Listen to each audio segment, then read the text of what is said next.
Aujourd'hui, le progrès fait partie de notre quotidien. Moteur d'avion, DVD, CD, GPS, lecteur optique. Toutes ces inventions sont devenues banales. Toutes doivent pourtant leur existence aux découvertes d'un homme. Albert Einstein. Le physicien le plus connu du XXe siècle est tant adulé par les scientifiques comme par le public que sa seule image rapporte des millions d'euros chaque année. Albert Einstein a révolutionné la physique. Il a redessiné la géométrie de l'univers. C'était il y a un siècle. Comment a-t-il fait? Qui était-il? Quel a été le parcours de cet enfant fasciné par une boussole à l'âge de 5 ans? De cet adolescent rêvant de chevaucher un rayon de lumière? De cet homme déterminé, assailli par des questionnements simples qui ont fait de lui un génie?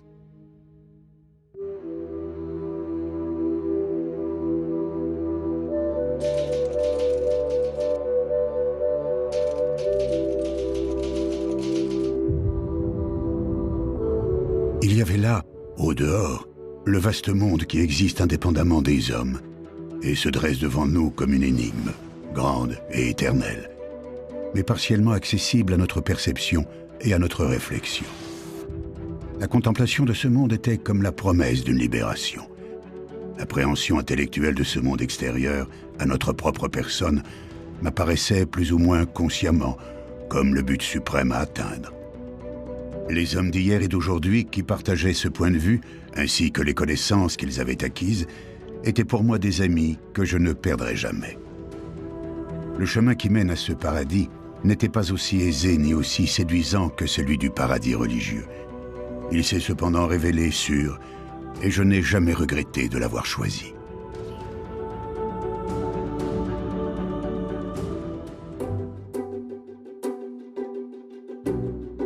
Albert Einstein naît en pleine révolution industrielle.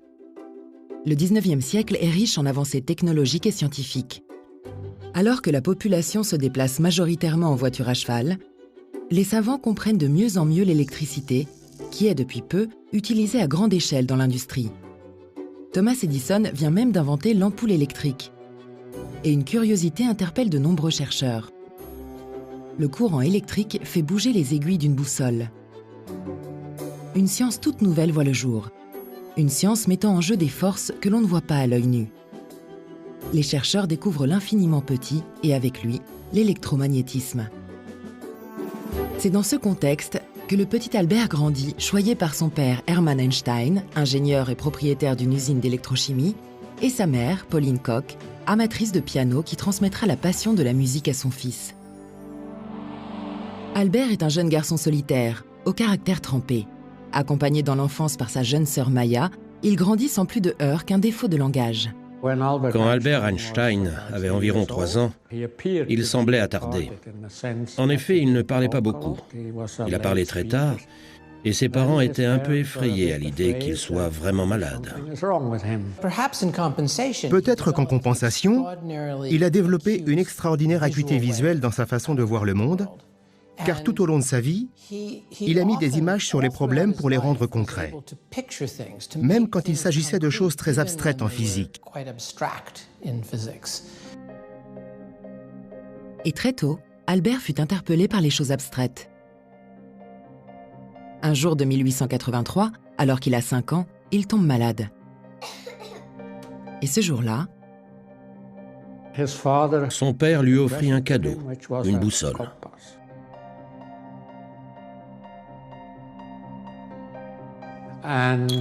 Et ça a été un moment important, voire décisif dans sa vie.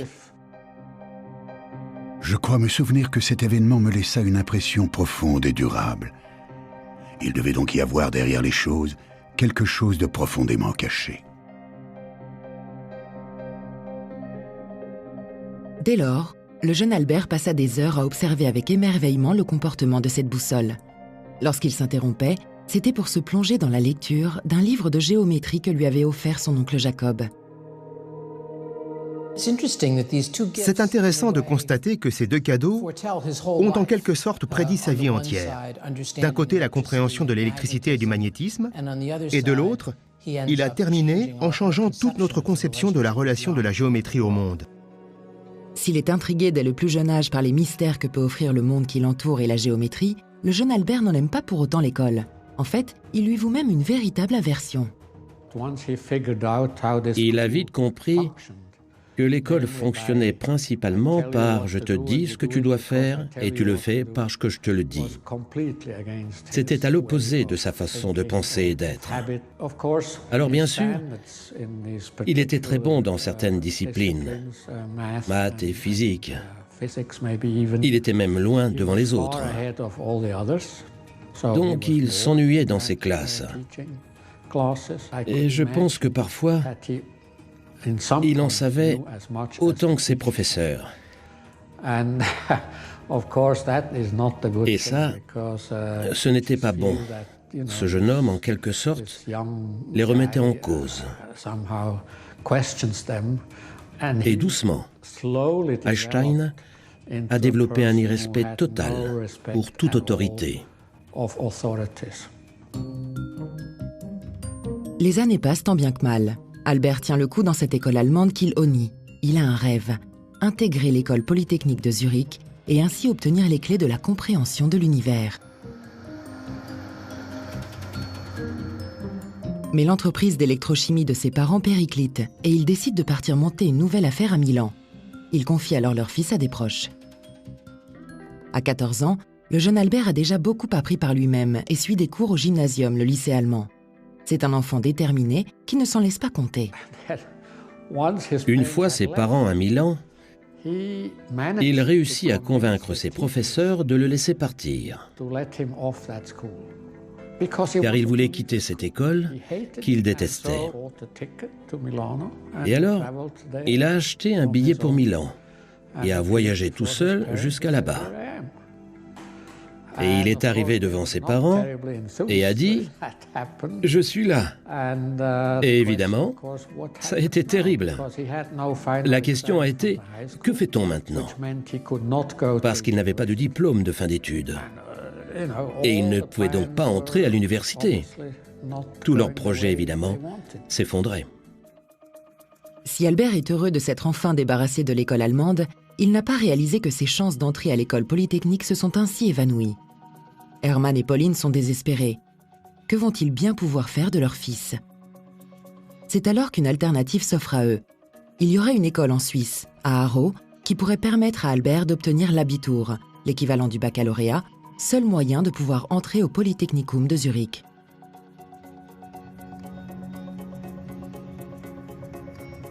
Albert se rend donc seul à Aarau, où il est hébergé chez l'un de ses précepteurs, M. Winteler. Chose inattendue, il va très vite s'épanouir dans ce nouvel environnement. La grande différence entre l'école d'Aarau et celle de Munich, à laquelle il était habitué, c'est qu'Aarau était beaucoup plus libéral.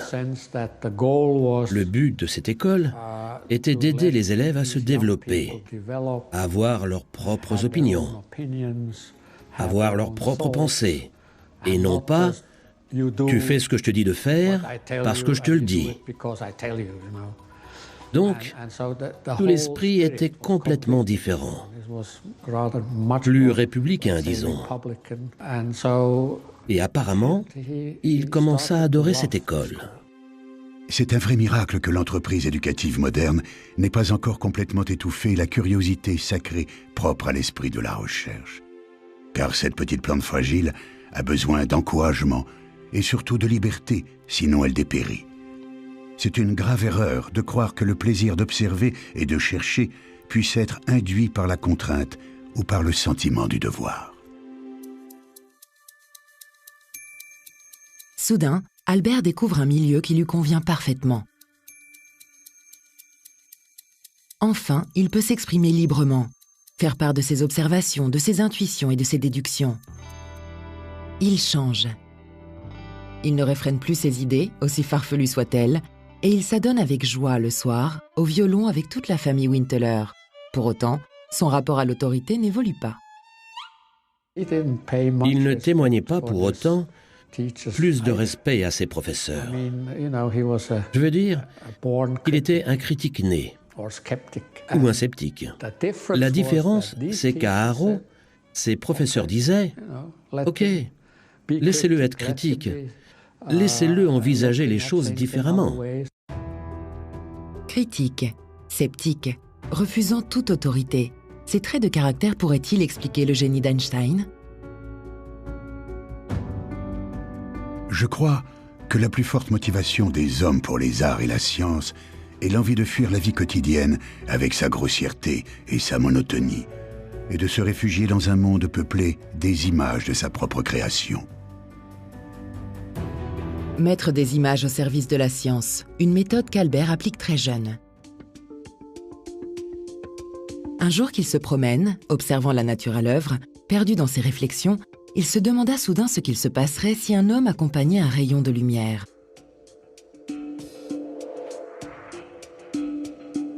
Il a fait cette expérience de pensée, il se dit, bon, la vitesse, j'ai un faisceau lumineux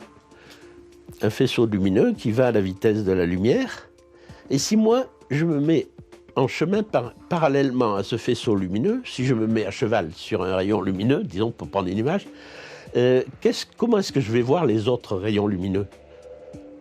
Moi, les autres, tous vont à la vitesse de la lumière. Et il réalisa que s'il faisait ça, il ne verrait plus la lumière, car cette lumière serait figée.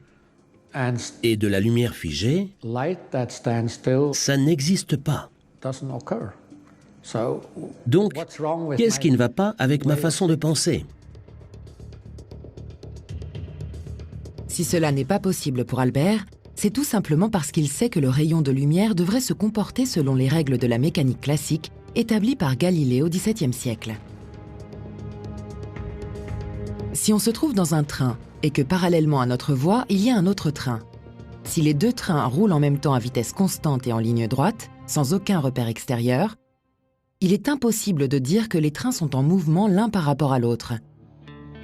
Vu d'un train ou de l'autre, ils semblent tous les deux à l'arrêt. C'est ainsi qu'il en déduit qu'en chevauchant son rayon de lumière, il devrait voir l'autre rayon à l'arrêt. Mais dans ce cas, il n'y aurait plus de lumière, puisqu'il était admis que la lumière est une onde qui se propage à une vitesse constante, quelle que soit sa direction. Cette réflexion ne le quitte plus. À la fin de l'année, Albert obtient son diplôme et est accepté à l'école polytechnique de Zurich. Il est heureux. Passionné par la lumière et par le magnétisme depuis tout petit, il va enfin obtenir des réponses. Mais c'est la déception qui l'attend. Il réalise qu'encore une fois, ce qui l'intéressait vraiment, la physique théorique moderne, n'était pas enseigné du tout, car il s'agissait pour cette école de former des ingénieurs ou des enseignants.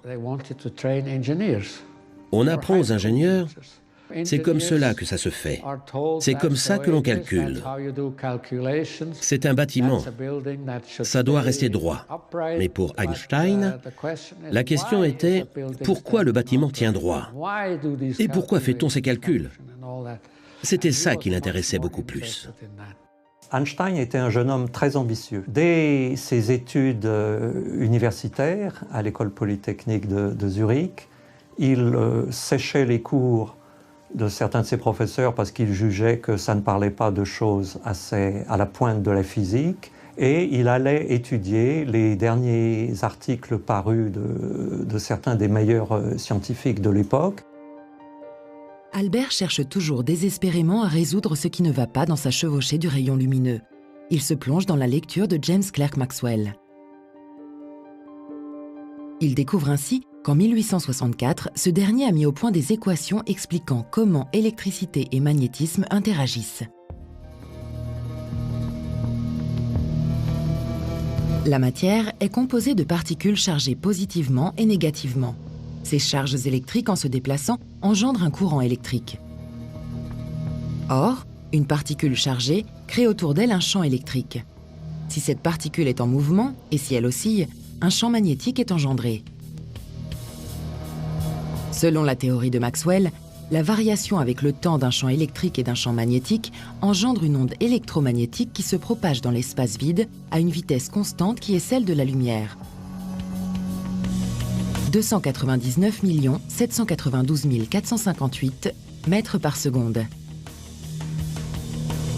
De plus, la propagation des ondes électromagnétiques, et donc de la lumière, résulte de la vibration de l'éther, une substance imaginée comme le support physique des champs et qui serait sans poids, transparent, sans frottement.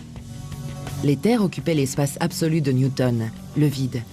Il paraissait nécessaire aux physiciens du XIXe siècle car il fournissait un support à la propagation de la lumière, tout comme l'air permet au son de se propager ou l'eau à la vague.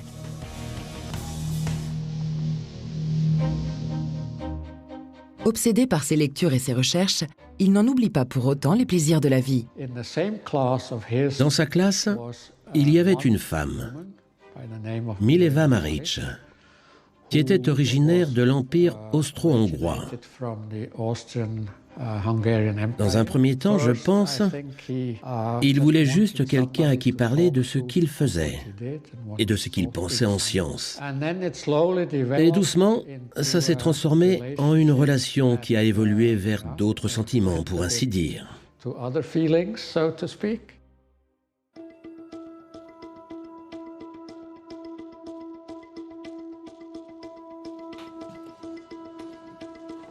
Albert est heureux, mais préoccupé.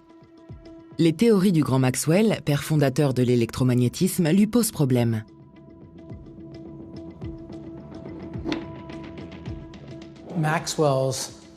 L'électricité et le magnétisme de Maxwell mènent à une asymétrie qui n'est pas présente dans un phénomène. Qu'est-ce que cela signifie? Il n'y a rien de faux dans les équations de Maxwell, mais elles troublent Einstein. Imaginez que vous avez une bobine de fil conducteur attachée à une ampoule et que vous avez un aimant.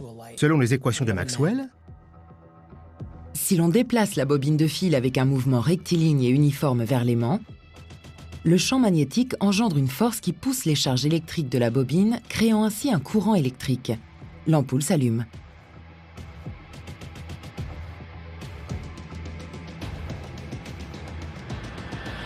Mais si c'est au contraire l'aimant que l'on déplace vers la bobine de fil, cette fois-ci, lorsque le champ magnétique approche de la bobine, un champ électrique se crée. C'est ce champ électrique qui met les charges électriques en mouvement, créant ainsi un courant qui allume l'ampoule. Deux explications complètement différentes. Un fait. C'est le genre de choses qu'Einstein haïssait. Einstein commençait toujours ses articles par ce genre d'asymétrie bizarre. Vous pensez qu'il y a deux explications? Je vais vous montrer qu'il n'y en a qu'une. Mais pour cela, il lui fallait trouver la raison de cette asymétrie. À son habitude, lorsqu'un problème le préoccupe, Albert aime à flâner dans la campagne zurichoise. Et si c'était l'éther le problème? Ce support que l'on a en quelque sorte créé, car comme cette onde sur l'eau, on pensait que la lumière avait besoin d'un support pour se déplacer dans l'espace absolu.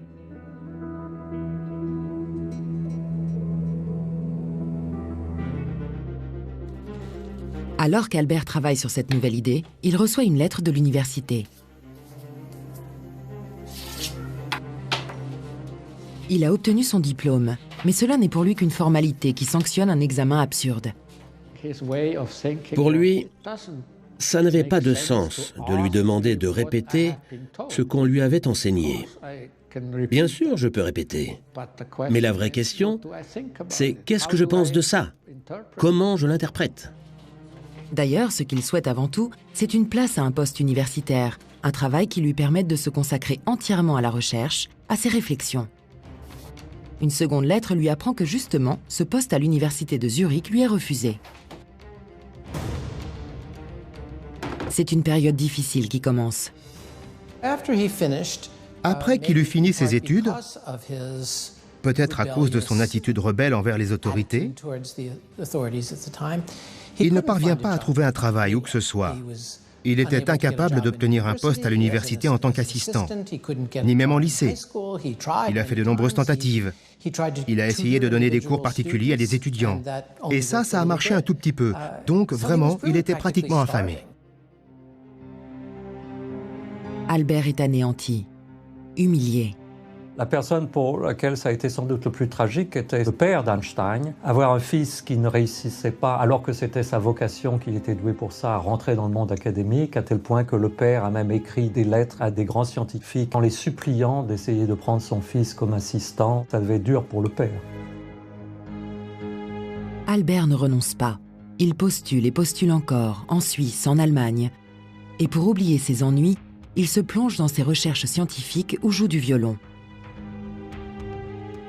Mais le sort s'acharne sur lui.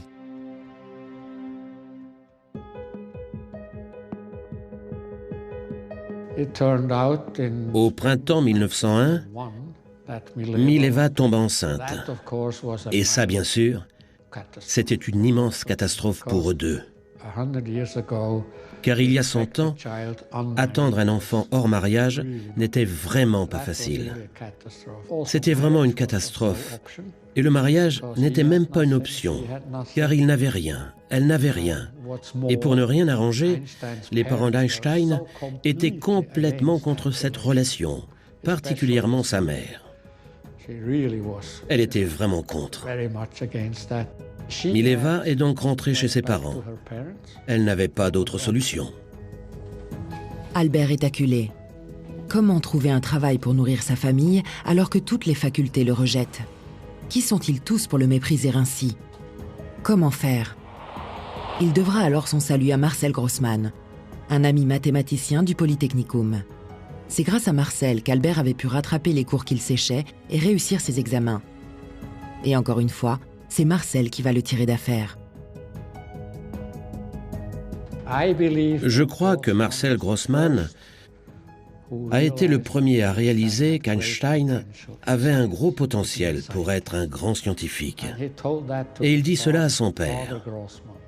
Grossmann père était riche et il connaissait le directeur de l'Office des brevets à Berne.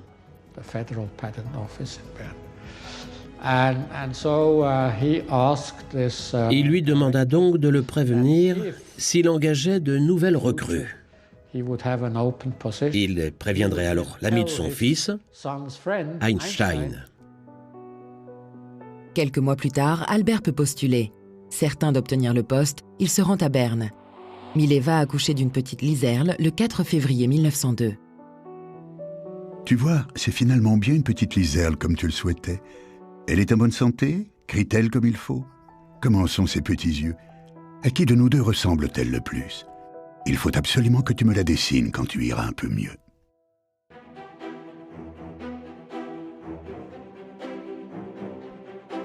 À Berne, Albert parvient à donner quelques cours particuliers qui lui permettent de mettre un peu d'argent de côté et de louer un appartement pour accueillir sa famille. Enfin, en juin 1902, il prend ses nouvelles fonctions au bureau de la propriété intellectuelle de Berne et, à sa grande surprise, il adore ce travail qui n'a pourtant rien d'académique. Einstein était ravi d'avoir ce travail. Il l'adorait. Il adorait chacun de ses aspects. Et je pense qu'il prenait beaucoup de plaisir à étudier ses brevets. Il était en quelque sorte au premier rang de la parade des inventions modernes, telles que les radios, les horloges, mais également toutes sortes de mécanismes. Et le directeur de l'Office des brevets lui avait enseigné d'être extrêmement critique, de ne pas prendre le point de vue de l'inventeur. Et cela devait lui convenir à merveille. Si le 19e siècle, avec la maîtrise de l'électricité et les avancées de l'électrodynamisme, a contribué au développement industriel, il en est de même avec l'invention de la locomotive et des machines à vapeur. Les réseaux ferrés se développent à travers le monde, amenant leur lot de problématiques. Il y avait des trains qui voyageaient à travers la Russie, le Canada, les États-Unis, l'Europe, et qui traversaient les vastes structures d'est en ouest. À cette époque, chaque petite ville avait sa propre heure. Donc, quand le train arrivait, vous aviez toujours la question suivante. Si le train part à 2h36, quelle 2h36? Les 2h36 de la ville? Les 2h36 d'où le train est parti? Les 2h36 d'où le train se rend? Cela devenait très déroutant. Mais ça allait encore tant que vous n'aviez qu'un train qui circulait. Mais qu'arrive-t-il quand deux trains se croisent?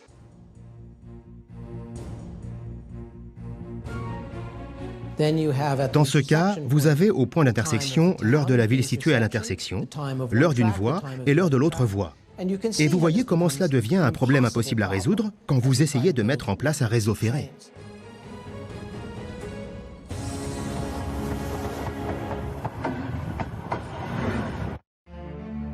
Albert est désormais aux premières loges des grandes préoccupations pratiques de son siècle. La chance tourne enfin.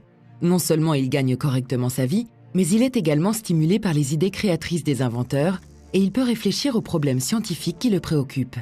Après une période d'adaptation, Einstein a réussi à faire le travail qu'on demandait de lui pour examiner les brevets et résumer ses brevets le matin seulement, en se gardant toute l'après-midi pour pouvoir réfléchir sur les problèmes de physique fondamentale. Ainsi comblé, il peut enfin se marier avec Mileva qui le rejoint. Mais sans Liserle, leur petite fille. A-t-elle été adoptée? Est-elle morte des suites d'une maladie? Personne ne sut jamais ce qu'il advint d'elle. Albert n'en parlera plus jamais et ne laissera rien paraître. Comme à son habitude, il se réfugie dans le travail et aime à retrouver ses amis Konrad Abicht et Maurice Solovin pour des échanges aussi bien littéraires que musicaux. Ce club de lecture qu'ils appelaient Academia Olympia a joué un rôle important pour Einstein. Il ne discutait pas équation, il ne discutait pas quel est le dernier résultat technique qu'il faudrait améliorer, mais il discutait qu'est-ce que c'est que l'espace, qu'est-ce que c'est que le temps, qu'est-ce que c'est qu'une loi physique, quels sont les fondements du principe d'induction en philosophie expérimentale. Et ça a donné sans doute une grande liberté d'esprit à Einstein pour renouveler les concepts fondamentaux de la physique. Einstein est torturé, assailli de pensées. Finalement, qu'est-ce que le temps? Ce temps qui passe inexorablement et qui ne lui offre pas de solution à ses problèmes. Pourquoi la théorie de la relativité de Galilée lui indique que son rayon de lumière serait à l'arrêt? C'est une chose impossible. Et pourquoi deux mêmes phénomènes auraient deux explications différentes? Impossible aussi.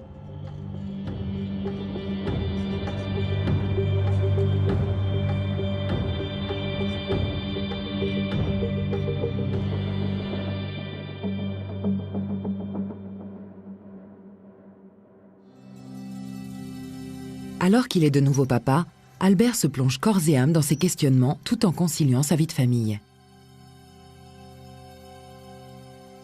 Reprenons. Si je pose ce que dit Maxwell, le père fondateur de l'électromagnétisme, la vitesse de la lumière est, si on l'arrondit, constante à 300 millions de mètres par seconde. Est-ce qu'un rayon de lumière me semblerait immobile si je voyageais à côté de lui? Les principes de la physique édictés par Galilée puis par Newton me disent qu'il n'existe qu'un espace absolu, qu'un temps absolu, que le temps et l'espace sont des données fixes et universelles, ce qui implique que les distances sont également absolues. Je peux ainsi calculer des vitesses. Si je vois un train qui avance en ligne droite à une vitesse régulière, ce train va à la vitesse de 5 mètres par seconde. Si je suis dans ce train, sans repère extérieur, je ne perçois pas que j'avance, j'ai l'impression d'être à l'arrêt. Si alors je lance une balle, qui va à la vitesse de 1 mètre par seconde, si je suis à l'extérieur du train, la balle va en fait à 1 plus 5 mètres par seconde. C'est le théorème d'addition des vitesses.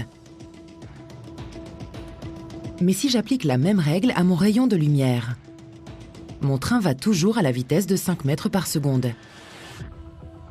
Si je suis dans ce train et que j'envoie un rayon lumineux, ce rayon lumineux va à la vitesse de 300 millions de mètres par seconde.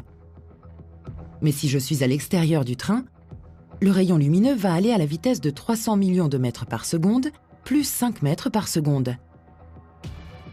Dans ce cas, la vitesse de la lumière n'est pas constante. Ce n'est pas possible. Agacé, il rentre chez lui et s'enferme dans son bureau. Le lendemain, alors qu'il se promène dans les Hauts de Berne avec son ami Michael Ebesso, comme à son habitude, il l'entretient de ses dernières réflexions. Il n'avait pas besoin des autres pour être créatif, mais il avait besoin d'eux comme caisse de résonance. Et toute cette atmosphère, son cerveau constamment stimulé, tout ça était d'un très grand soutien. Et sa question fut la suivante. Newton et Galilée pourraient-ils s'être trompés? Impossible, lui répond Besso. La cinématique galiléenne est la base depuis 200 ans. Mais Albert n'est déjà plus avec son ami. Au loin, il aperçoit un clocher et une autre question lui vient à l'esprit. Est-ce que deux événements qui se déroulent au même instant pour un observateur sont également simultanés pour un autre observateur situé en un autre lieu? Bessot reste sans voix tant la réponse lui semble évidente. On pensait très bien connaître les idées fondamentales de l'espace et du temps. Et depuis Newton, tout le monde pensait savoir ce qu'était le vrai espace et le vrai temps, et que la simultanéité absolue, deux événements qui se déroulaient au même moment, était la même pour tout le monde. Albert ne pense plus qu'à ce problème. Ce n'est que le lendemain, à la suite d'une nuit agitée, qu'il se réveille empreint d'une excitation sans nom. Et soudain, Einstein affirme que la lumière lui est apparue et qu'il savait comment le résoudre. En fait, la simultanéité n'existe pas, ou du moins elle existe uniquement si deux événements se produisent dans un même lieu. Or, lorsqu'Albert regarde l'heure sur le clocher, il est dans un lieu différent, à distance d'une autre personne qui se trouverait juste en bas du clocher. Albert voit que l'horloge indique 5 heures. La même heure que doit voir l'autre homme, a priori au même moment. Ces deux événements semblent simultanés. Cela est vrai si l'on omet le fait que pour qu'Einstein perçoive l'heure, il a fallu que la lumière lui transmette l'information. Or, la lumière parcourt 300 millions de mètres en une seconde. Einstein étant à 5000 mètres de l'horloge, la lumière a mis 1667 centaines de millionièmes de seconde pour lui transmettre l'information. Tandis que l'observateur situé à 5 mètres a obtenu l'information en 2 centaines de millionièmes de seconde. L'observateur situé en bas du clocher a reçu l'information avant Albert. Les deux observateurs ont donc vu l'heure à quelques centaines de millionièmes de seconde de différence. Si cette différence est infime, voire ridicule à taille humaine, elle est énorme à l'échelle de l'univers et se révèle capitale pour une industrie qui se développe à toute vitesse et qui a besoin de mesures précises. Avant Einstein, tout le monde considérait qu'il y avait un temps absolu, comme si dans l'univers, il y avait une grande horloge cosmique invisible, mais identifiée soit à la réalité physique, soit même pour certains à une divinité hors de la nature, et qui marquait ce déroulement du temps absolu. En remettant la simultanéité en question, Albert peut également remettre le temps en question. Et pour cela, il part de Deux principes. Vous ne pouvez jamais dire que vous êtes en train de bouger si vous avancez toujours à la même vitesse. Et la vitesse de la lumière est constante. Ces deux principes sont devenus les piliers de la théorie de la relativité. Et de là, il construit quelque chose qui eut d'énormes conséquences et changea notre idée d'espace et de temps.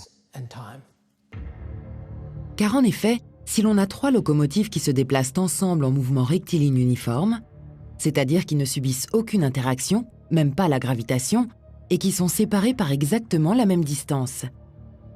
Dans chaque train se trouve une horloge. Sur le quai se trouve un observateur.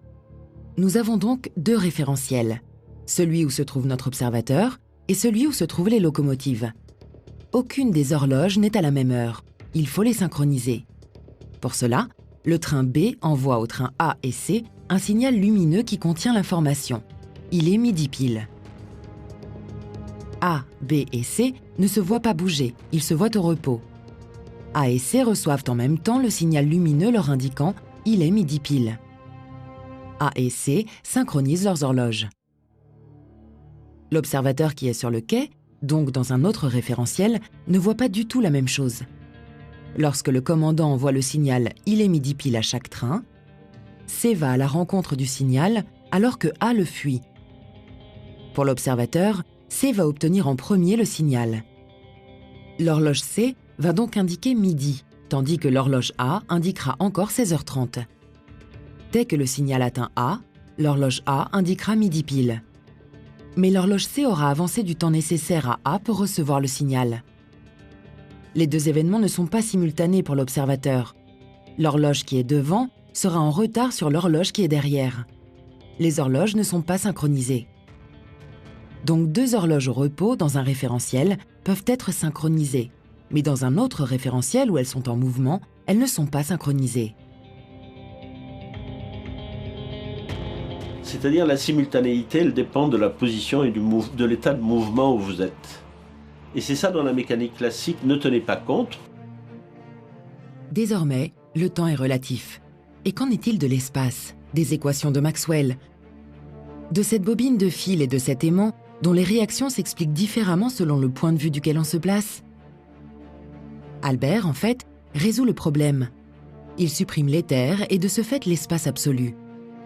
Dorénavant, l'espace sera également relatif. La démarche d'Einstein est tout à fait révolutionnaire parce que si vous lisez les articles des compétiteurs, disons, d'Einstein, ceux qui écrivaient sur le même sujet, sur ce sujet-là, qui va devenir la théorie de la relativité restreinte, les autres auteurs présupposent un espace absolu et présupposent le concept habituel de temps absolu. Einstein a abordé le problème presque complètement à l'envers. Il a commencé non pas en demandant quelle est la nature de la matière, mais en posant une question que seul un enfant poserait. Il dit « Qu'est-ce que l'espace? Qu'est-ce que le temps? Qu'est-ce que signifie la simultanéité ?» Son intuition était différente de celle des autres. Il comprenait les choses en profondeur. Il avait une façon de penser qui ne s'apprend pas. Soit vous l'avez, soit vous ne l'avez pas. Albert consacre les semaines qui suivent à la rédaction d'un article intitulé « Sur l'électrodynamique des corps en mouvement », autrement dit, la relativité restreinte.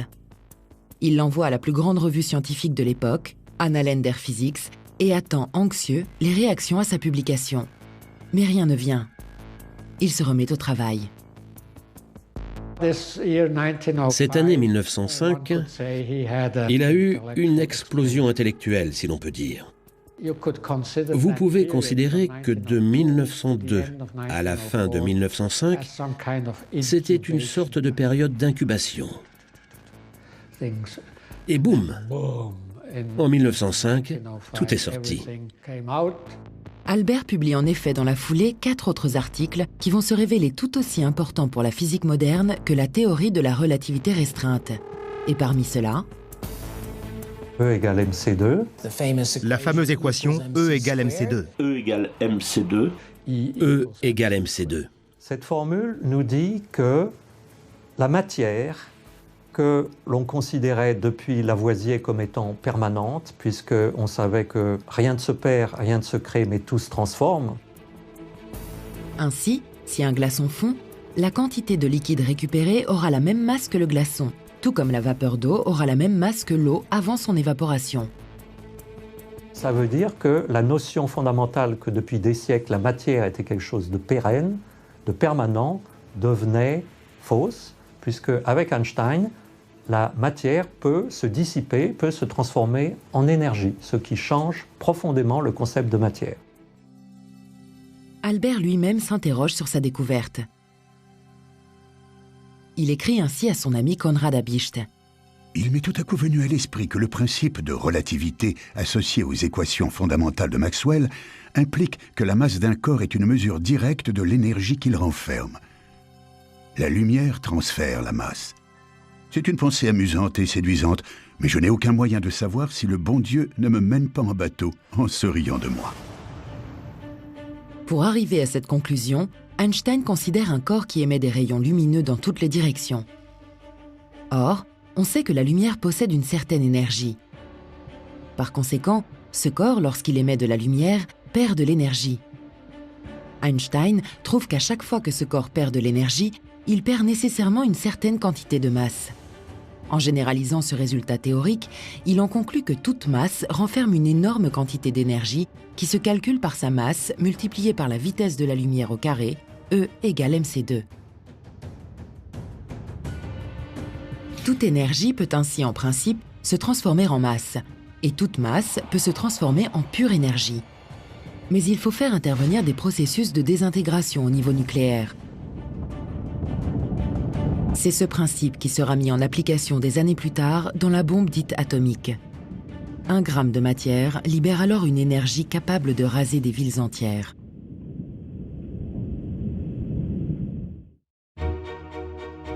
1905. Albert attend avec impatience des retours sur ses articles. Mais rien ne vient. Il se consacre alors à son jeune fils, Hans Albert. Il obtient même une promotion à l'Office des brevets et gagne très bien sa vie.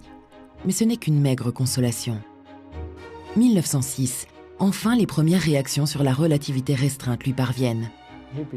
Il devient doucement célèbre, mais seulement sur le papier.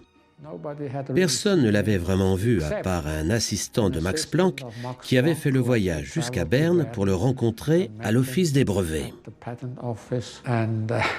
La chose amusante, c'est que quand cette personne, Max von Laue, arriva à l'office, et quand Einstein arriva et passa devant lui, von Laue se dit « ça ne peut pas être cet homme ». Il avait juste 30 ans, vous savez. Il n'avait rien d'un vieux professeur pompeux. Sa première pensée, telle qu'il l'a décrit plus tard, fut qu'il ne pouvait pas imaginer que c'était la personne qui avait trouvé cette théorie. Mais si, c'était lui. Max Planck, physicien allemand réputé, rédacteur en chef de la revue Annalen der Physik. Albert ne sait pas encore que l'éminent physicien deviendra l'un de ses plus précieux alliés. Albert reprend confiance en lui, ragaillardi par ses nombreuses correspondances avec d'autres scientifiques. Il espère toujours trouver un poste universitaire. Il réalise ce qu'il a fait. Il commence à se dire « Avec tout ce que j'ai fait, c'est beaucoup plus que ce que les professeurs de l'université de Berne ont fait. Et eux, ils enseignent. Quelque chose ne va pas. » Dans le même temps, il reprend ses recherches, obsédé par une question, la gravitation. Et si cela le préoccupe, c'est à cause de la relativité restreinte. Sa propre théorie a un défaut. Elle s'applique uniquement à un univers de corps se déplaçant à une vitesse constante dans un espace vide, sans gravitation. Einstein voulait simplifier le monde. Il voulait formuler les lois de la physique de façon à ce qu'elles ne dépendent pas d'un état de mouvement particulier comme l'accélération. Il pensait que les lois de la physique devaient être valables, quelle que soit la perspective selon laquelle on se plaçait. Une même théorie devrait donc pouvoir s'appliquer dans tous les univers. Il lui faut généraliser la théorie de la relativité restreinte. Mais comment faire ? Un jour de 1907, nous sommes toujours à l'Office des brevets, il regarde par la fenêtre et voit un ouvrier réparer le toit d'un bâtiment juste à côté. Et il a alors une pensée terrible. Il se dit, que se passerait-il si l'ouvrier tombait du toit à travers l'air et qu'il y avait son marteau? Il ressentirait le monde comme s'il n'y avait pas du tout de gravité. Et cela signifie alors que l'accélération, quand vous tombez, vous allez de plus en plus vite, annule la gravité. Einstein imagine alors un ascenseur dans lequel se trouve un homme. Si cet ascenseur tombe en chute libre, pendant un instant, la personne va avoir l'impression de flotter, comme s'il n'y avait pas de gravitation, avant de se sentir attiré par le sol à cause du champ gravitationnel terrestre. Si ce même ascenseur se trouve dans l'espace, là où il n'y a aucun champ gravitationnel, l'homme va flotter. Et si l'ascenseur est soudain tiré par le haut, l'homme va soudainement toucher le sol de la cabine. Pour l'homme à l'intérieur de cette cabine, à ce moment précis, rien ne peut lui indiquer s'il est dans un champ gravitationnel ou dans un champ d'accélération. Einstein pensait qu'il y avait une équivalence entre la gravité et l'accélération, et que la gravité n'était en fait rien de plus qu'une autre forme d'accélération. Il appela cela la pensée la plus heureuse de sa vie. Et c'est aussi une simplification. Deux choses deviennent une seule. Gravité et accélération sont maintenant une seule et même chose. Mais que faire de cette équivalence? Est-ce que cela pourrait permettre à Albert de trouver comment agit la gravitation? Voilà une question intéressante, qui va le mener à la théorie de la relativité générale. Octobre 1909. Albert est enfin connu et reconnu. Il est accepté comme enseignant à l'université de Zurich et il va pouvoir se consacrer uniquement à ce qui le passionne. Et il ne manque pas de s'intéresser à de nombreux sujets scientifiques, parfois à des moments bien surprenants. Il était invité à donner une conférence à la plus importante rencontre de physiciens à cette époque en Europe. C'était l'occasion d'être sur scène. On lui demanda d'expliquer la théorie de la relativité restreinte. Et il répondit, « Vous savez, je pense que tout est clair et qu'il n'y a pas grand-chose à discuter. Je préférerais discuter de quelque chose que je ne comprends pas et que vous non plus, vous ne comprenez pas. C'est le problème des radiations que nous devons résoudre. » Et personne n'a compris ce qu'il disait. Il ne proposait pas de solution, il a juste dit « Regardez, il y a un problème, j'y réfléchis, pourquoi pas vous ?» C'est empreint de tant de questionnements qu'il commence à entrevoir la façon dont les éléments constitutifs de la généralisation de la théorie de la relativité vont se mettre en place. Avant Einstein, l'espace était quelque chose de rigide, rien ne pouvait le modifier.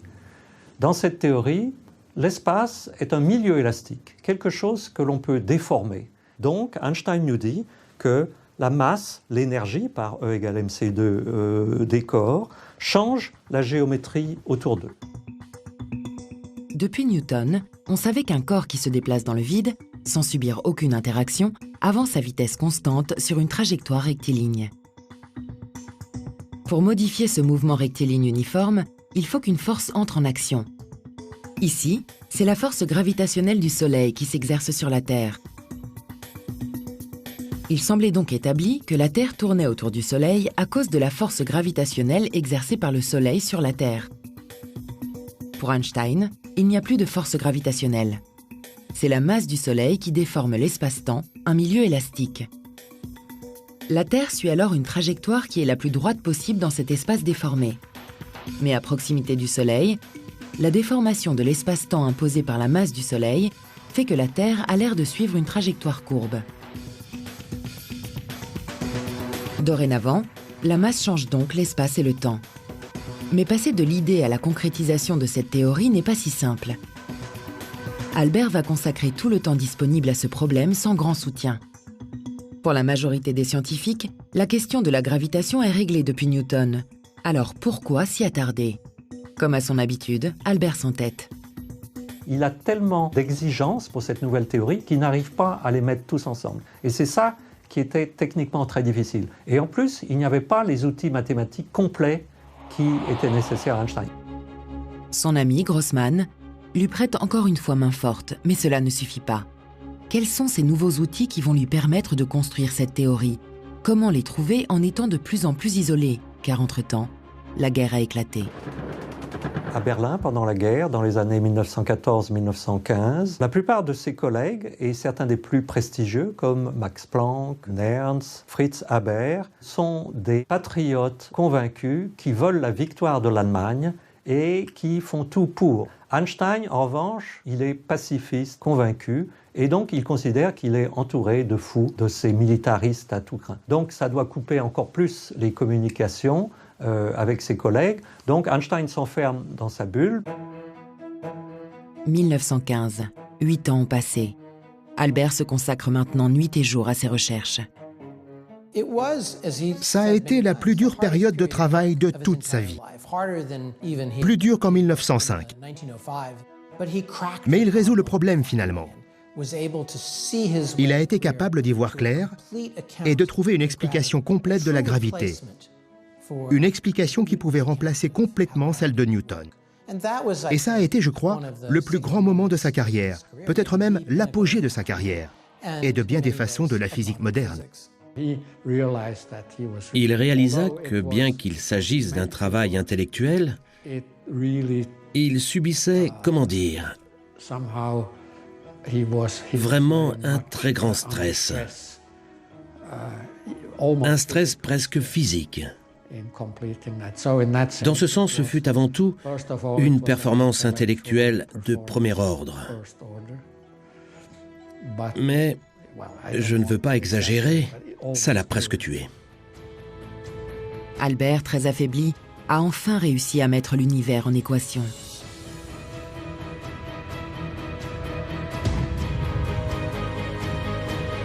Mais une partie de la communauté scientifique ne voit pas cette nouvelle théorie d'un bon œil. Quelque temps après la publication de la théorie de la relativité générale, beaucoup de physiciens la rejettent à cause de ses mathématiques compliquées. Ils pensent que la physique ne doit pas être comme ça. On ne doit pas avoir besoin de mathématiques de haut niveau. On ne doit parler que de forces et d'équations que l'on maîtrise complètement. Quelle ironie! Ces mêmes mathématiques qui lui ont donné tant de peine l'empêchent d'obtenir la reconnaissance de certains de ses pairs. Qu'importe, Albert, fidèle à lui-même, défend ses théories et cherche toujours à percer les secrets de l'univers. Avant Einstein, on n'avait jamais osé écrire des équations pour décrire la structure de tout l'univers, c'est-à-dire de toutes les étoiles, de toutes les galaxies, de l'ensemble de tout l'univers. Einstein, en 1917, parce qu'il a créé la théorie de la relativité générale, se rend compte que cette théorie est à même de pouvoir donner un cadre de description du cosmos. Et Einstein est donc le créateur de la cosmologie scientifique. Il faudra attendre encore quelques années pour que la théorie de la relativité générale soit propulsée au devant de la scène. Albert pensait qu'il était possible de prouver la théorie de la relativité générale lors d'une éclipse solaire. Il pensait qu'à cette seule occasion, il serait possible d'observer les rayons lumineux d'un groupe d'étoiles déviés par la masse du Soleil et donc d'apporter la preuve de la déformation de l'espace-temps. Juste après 1919, il y a une expédition. Un pacifiste britannique nommé Eddington veut vérifier les prédictions de son collègue pacifiste allemand. Il publie les résultats qui montrent que les étoiles semblent être repoussées du Soleil qui est obscurci par la Lune. Et le monde devient fou. Il y a eu une annonce dramatique à la Société royale des sciences de Londres, dans laquelle les Anglais, alors qu'ils sortaient d'une guerre meurtrière avec les Allemands, annonçaient que la plus grande théorie créée par le plus grand génie anglais depuis des siècles, Newton, était mise à bas par une théorie créée par un Allemand, le peuple ennemi que l'on venait de battre. Soudain, Einstein est en couverture de tous les journaux à travers le monde. Les titres disent « Le ciel expliqué, les étoiles sont courbées ». C'est un moment extraordinaire, de ceux qui captivent les gens épuisés et traumatisés par la guerre. Soudain, ils peuvent regarder quelque chose dans les cieux. En une seule nuit, Einstein devient le plus grand physicien, le plus célèbre physicien au monde. C'est finalement en 1921 qu'Albert recevra le prix Nobel pour une découverte d'une tout aussi grande importance et rédigée également en 1905. L'effet photoélectrique. Mais c'est une autre histoire. Vous vous imaginez que je regarde l'œuvre de ma vie avec une calme satisfaction? Mais vu de près, il n'en est rien. Il n'y a pas un seul concept dont je sois convaincu qu'il résistera. Et je me demande même si je suis sur la bonne voie.